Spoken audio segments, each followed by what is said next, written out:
Di antara contoh yang Allah Subhanahu wa taala contohkan tentang perjalanan ujian-ujian hidup, apa yang dialami oleh Nabiullah Ayyub alaihissalam. Allah kisahkan di dalam Al-Qur'an. Di dalam surat Sad ayat 41 sampai 44. Wadhkur 'abdana Ayyuba idh nada rabbahu anni massani asy-syaitanu binusbi wa 'adzab. Urkud bi rijlika hadza mughtasalun baridun wa syarab. Wa wahabna lahu ahlahu wa mithlahum ma'ahum rahmatan minna wa dzikra liulil albab. Wa khudh bi yadika dhighthan fadrib bihi wa la tahnath. Inna wajadnahu sabira ni'mal 'abdu innahu awwab. Dan ingatlah tentang hamba kami Ayyub ketika dia berdoa kepada Tuhannya, ya Allah, aku disakiti oleh syaitan, aku ditimpa penyakit dan menderita ya Allah. Ini doa Nabi Ayyub alaihissalam. Beliau panjatkan kepada Allah setelah menjalani ujian 18 tahun. 18 tahun menjalani ujian itu. Dan antum membaca dalam kisahnya bahwa ujian itu Allah Subhanahu wa taala mengambil semua apa yang dia punya. Hartanya semua diambil oleh Allah Subhanahu wa taala. Anaknya semua dimatikan. Semuanya mati. Tidak cukup sampai di sana, beliau menderita sakit yang membuat dia tidak bisa bangun dari tempat tidurnya. Dan ini 18 tahun beliau alami sampai istrinya yang dari wanita terhormat luar biasa menjadi tukang cuci dari rumah ke rumah. Dari rumah ke rumah jadi tukang cuci. Sampai terakhir ketahuan ternyata istrinya perempuan ini adalah istrinya Ayyub yang penyakitan itu. Akhirnya orang sudah tidak mau lagi terima. Oh, jangan sampai kita ketularan Ayyub. Yang biasanya orang kalau sudah lagi kaya raya semua banyak, semua ngaku sahibnya. Wallah ente kenal fulan, wallah sahibna, teman majelis. Tapi kalau sudah kere lagi bangkrut, wallah hatta laler nggak mau kenal sama kita. Ini sifatnya manusia seperti itu. Dijauhkan. Sampai akhirnya terpaksa perempuan ini, istrinya Nabi Ayyub, untuk membeli obat dan makan untuk hari itu. Tidak ada lagi yang bisa dipakai untuk menghidupi dirinya kecuali dengan menjual kepang rambutnya. Rambutnya dikepang, yang rambutnya bagus dikepang, dipotong dia untuk jual rambutnya. Nabi Ayyub alaihissalam melihat istrinya di hadapan dia pakai kerudung. Tanya, kenapa kamu pakai kerudung?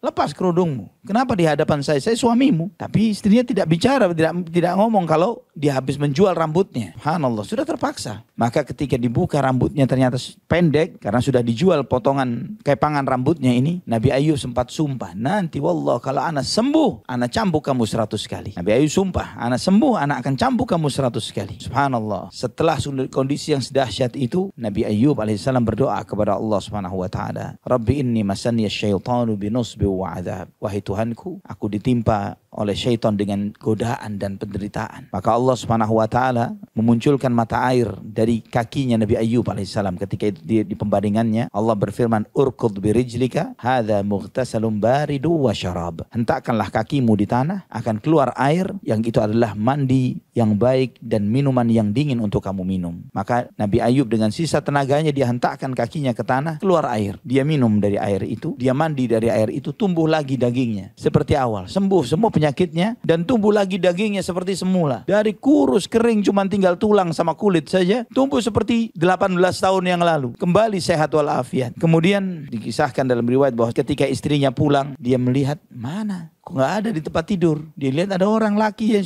sudah lupa kalau ini sosok suaminya sekian belas tahun yang lalu. Dia tanya, Pak, mana suami saya? Kalau sudah meninggal, mana jasadnya? Dikatakan, kamu lupa sama saya suamimu Ayyub. Maka kemudian Allah Subhanahu wa taala sebagaimana firman-Nya, wa wahabna lahu ahlahu wa mithlahum ma'ahum rahmatan minna. Kami kembalikan keluarganya kepadanya, ditambah lagi sejumlah itu. Jadi kalau anaknya misalnya 10, ditambah lagi 10 lagi oleh Allah Subhanahu wa taala. Rahmatan minna, sebagai rahmat dari kami. Wa dzikra liulil albab, dan sebagai pelajaran bagi orang yang memiliki hati nurani. Pelajaran apa? Bahwa orang ketika diuji oleh Allah Subhanahu wa taala dan dia bersabar, pasti happy ending, pasti bahagia. Tidak mungkin tidak.